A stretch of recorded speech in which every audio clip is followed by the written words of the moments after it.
السلام عليكم ورحمة الله وبركاته. عاملين ايه؟ يا رب تكونوا بخير. النهاردة ان شاء الله هنعمل مع بعض صلصة الطماطم. انا هنا زي ما انتم شايفين غسلة الطماطم كويس قوي، والطماطم دي 4 كيلو طماطم، ويلا بينا نشوف هنعمل الصلصة دي ازاي. هنا زي ما احنا شايفين كده معانا الطماطم. انا كل اللي هعمله هطلع كده زي ما انتم شايفين اهو، هطلع دي هنا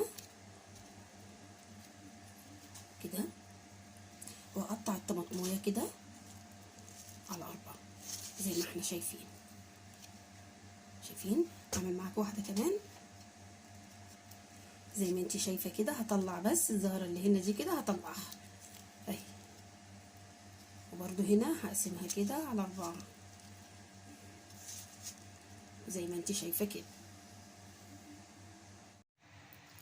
زي ما احنا شايفين كده بعد ما قطعناها بالشكل ده على 4، انا هنا هوطي النار وهخليها وسط، ولا هتبقى عاليه قوي ولا هتبقى واطيه قوي، ومش هنحط اي ميه خالص، لان طبعا احنا لما هنغطيها البخار بتاع الحله هو اللي هيدبلها وهتنزل ميتها الطماطم كلها.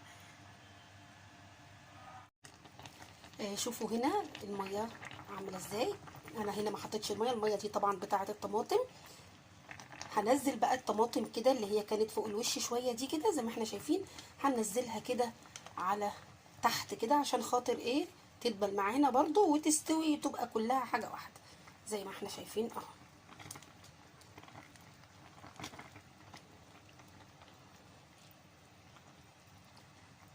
وكده بقى كل 10 دقايق هقلبها، يعني انغزها كده برضو، انزلها كده لتحت زي ما احنا شايفين اهو. انا كده كل اهو قدامكم.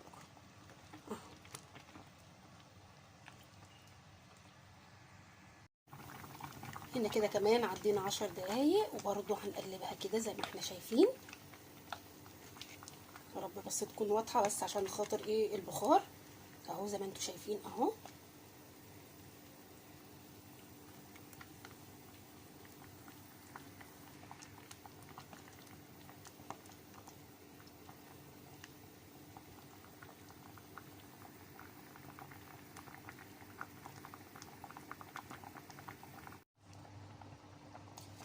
هنا كده خلاص، بصوا هنا بقت عامله ازاي. يا رب بس ايه تكون واضحه عشان خاطر البخار بس.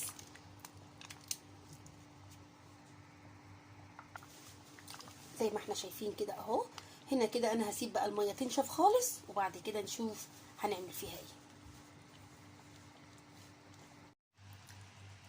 كده زي ما احنا شايفين كده خلصتها كده خالص زي ما احنا شايفين كده. كده بقى انا هضربها في الخلاط طبعا، بس اهم حاجه بنسيبها تبرد خالص تماما، لان ما ينفعش نضربها وهي سخنه. كده انا هضربها في الخلاط وارجع لكم ونشوف هنعملها ازاي.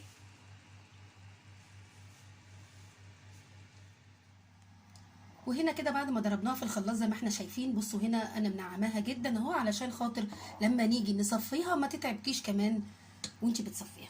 يعني هنا بقى بصوا هنشوف هنا كده هننزل كده هنصفيها واحده واحده زي ما احنا شايفين، وان شاء الله الطريقه تعجبكم. هنا هنصفي كده،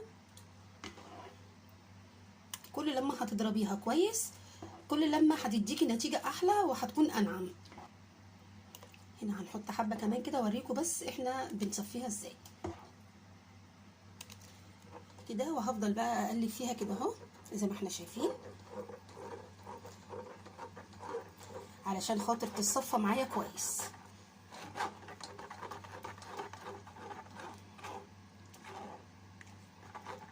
شوفوا هنا هفضل اقلب فيها كده لغايه لما تتصفى معايا.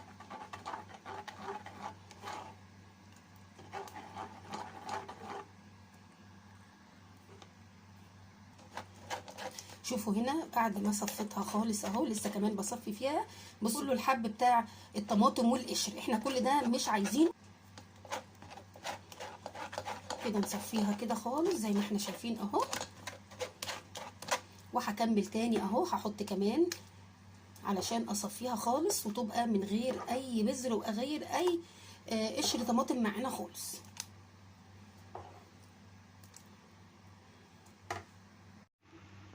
زي ما احنا شايفين كده كده خلصت كده خالص وكده صفيتها زي ما انتم شايفين. بصوا هنا القشر بتاع الطماطم. كل بقى اللي هنعمله دلوقتي هنحط هنا معايا معلقتين كبار من السكر زي ما احنا شايفين كده، وهننزلهم كده وهنقلبها وهنحطها تاني على النار تغلي غلوتين، وبعد كده تبرد ونشوف هنحطها ازاي وهنخزنها ازاي. كده زي ما احنا شايفين كده بتغلي اهيت. كده انا هسيبها برضو تغلي شويه زي ما اتفقنا كده، يعني تجمد شويه. بس انا هنا مش حاطه ميه خالص، هي كل دي الطماطم بتاعتنا بس اللي صفيناها. تغلي غلوتين ونرجع تاني مع بعض. وهنا زي ما احنا شايفين كده خلاص كده انا خليتها اتسبكت كمان حبه. زي ما احنا شايفين هنا كده تقيله ازاي. كل بقى اللي هعمله كمان، انا حطيت في الاول معلقتين سكر، وهنا هحط معلقه ملح وهقلبها كويس وهسيبها بقى تبرد، وبعد كده نيجي نحطها في الكياس ونشوف هنشيلها ازاي. زي ما احنا شايفين كده، بصوا هنا التقل، شايفين هنا تقيله ازاي. هنسيبها بقى، نطفي عليها النار ونسيبها تبرد، وبعد كده نشوف هنعمل ايه تاني.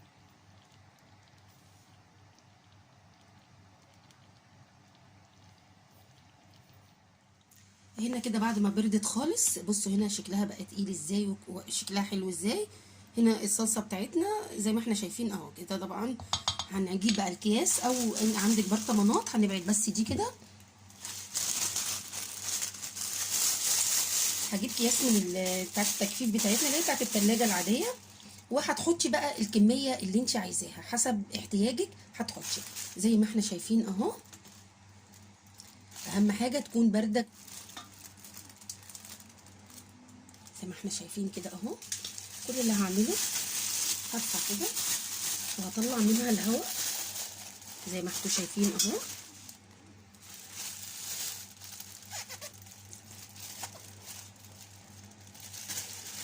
اهم حاجه الهواء لازم يطلع منها كويس علشان خاطر تكون متساويه كده، وما تاخدش كمان معاكي في التلاجة مكان. هنبططها كده كده. انا خلاص طلعت الهواء. هربطها بقى بالطريقه دي كده